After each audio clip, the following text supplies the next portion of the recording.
दिन भर घंटों की मेहनत और लंबे इंतजार के बाद जब नोटिफिकेशन आई तो पता चला कि मैं तो फॉर्म ही फिल नहीं कर सकता। तो किसी भी एग्जाम में फाइनल सिलेक्शन लेने के लिए जो पहला पड़ाव होगा वो है उस एग्जाम का फॉर्म फिल करना। तो इसके लिए जो एलिजिबिलिटी क्राइटेरिया होना जरूरी है, क्या वो आपके पास है? तो आज के इस सेशन में हम जानेंगे कि आरबीआई असिस्टेंट एग्जाम में कौन सा एलिजिबिलिटी क्राइटेरिया है जो मेरे पास होना जरूरी है।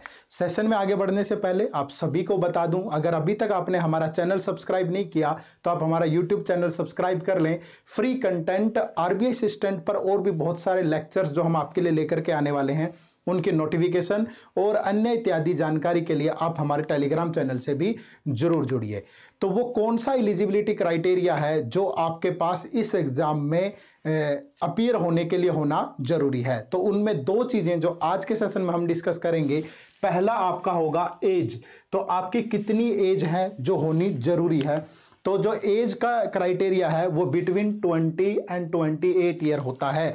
अब आप बोलेंगे कि सर कौन से महीने से काउंट होता है या कब से काउंट होता है? तो जब भी आपकी नोटिफिकेशन आएगी उसके अंदर प्रॉपरली ये मेंशन होगा कि इस डेट से पहले और इस डेट के बाद वाले लोग अपीयर नहीं हो पाएंगे, वो क्राइटेरिया आपके लिए मान्य होगा। तो नॉर्मली जो एज है वो 20 से 28 ईयर आपकी रहती है।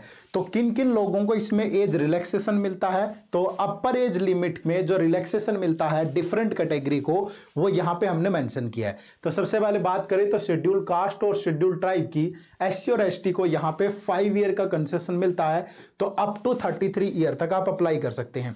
अदर बैकवर्ड क्लासेज ओबीसी को यहां पे 3 ईयर का बेनिफिट मिलता है, तो 31 ईयर तक आप अप्लाई कर सकते हैं। और पर्सन विद डिसेबिलिटीज को अगर आप जनरल या ईडब्ल्यूएस से हैं तो 10 ईयर का, और अगर आप ओबीसी से हैं तो 13 ईयर का, और अगर आप एससी एसटी से हैं तो 15 ईयर का। यानी कि जनरल को 10 का मिलता है, तो यहाँ पे जो 5 का और 5 और 3 का कंसेशन मिलता है वो भी ऐड हो जाता है। ठीक है। एक्स सर्विसमैन की बात करें तो to the extent of service redundant by them in armed forces plus an additional period of 3 year subject to maximum of 50 year.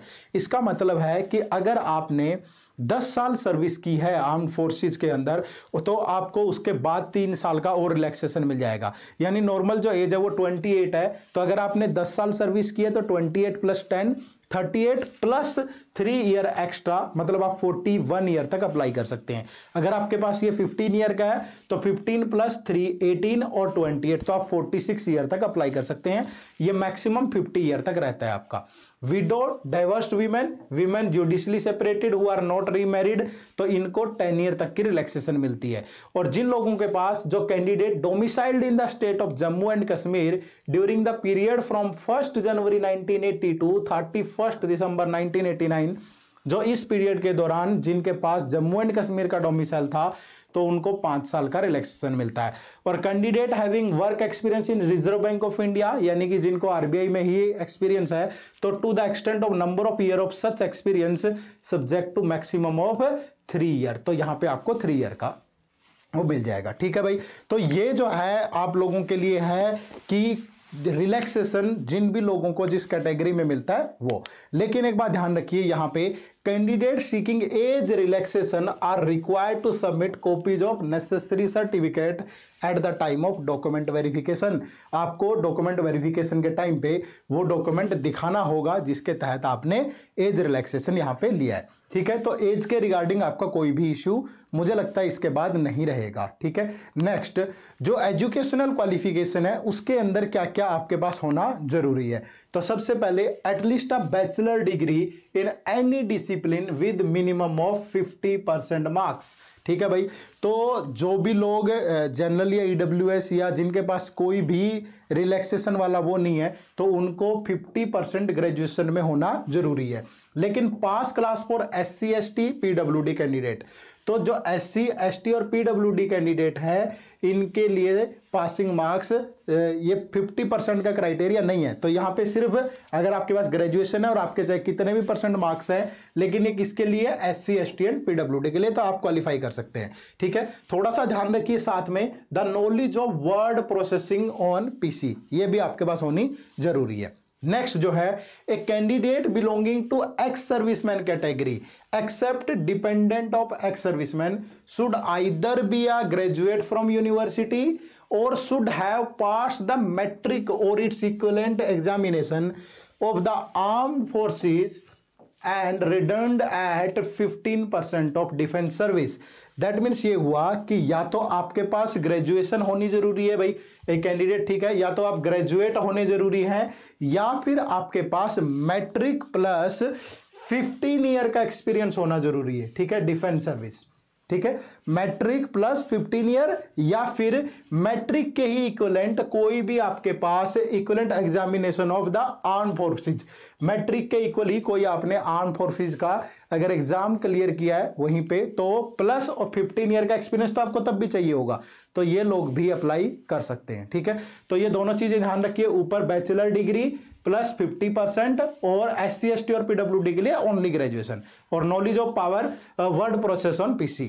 और जो लोग आर्मी एक्स सर्विसमैन है तो ग्रेजुएट या फिर 15 year defence service plus matric, या फिर matric के इक्विवेलेंट कोई certificate plus 15 year of defence services, ठीक है।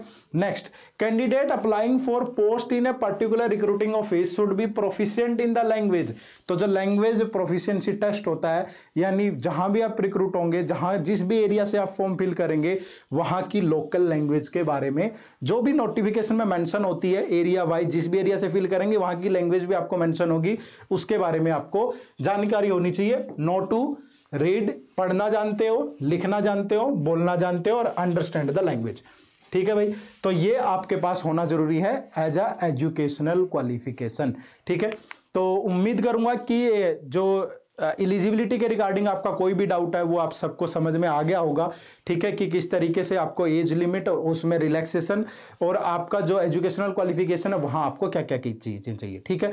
तो अब आपके लिए लास्ट में मैं ये बोलना चाहूंगा कि अगर आपको आरबी असिस्टेंट के रिगार्डिंग और कोई भी इंफॉर्मेशन चाहिए तो आप नीचे कमेंट करके हमें कमेंट सेक्शन में जरूर बताइए कि आप किस पे नेक्स्ट वीडियो देखना चाहते हैं, या आपकी कोई भी क्वेरी है तो इसके रिगार्डिंग आप हमें hello@edutap.co.in पे मेल कर सकते हैं 24/7 कभी भी, ठीक है। चलिए, तो मिलते हैं नेक्स्ट सेशन में। Thank you very much. जय हिंद, जय भारत।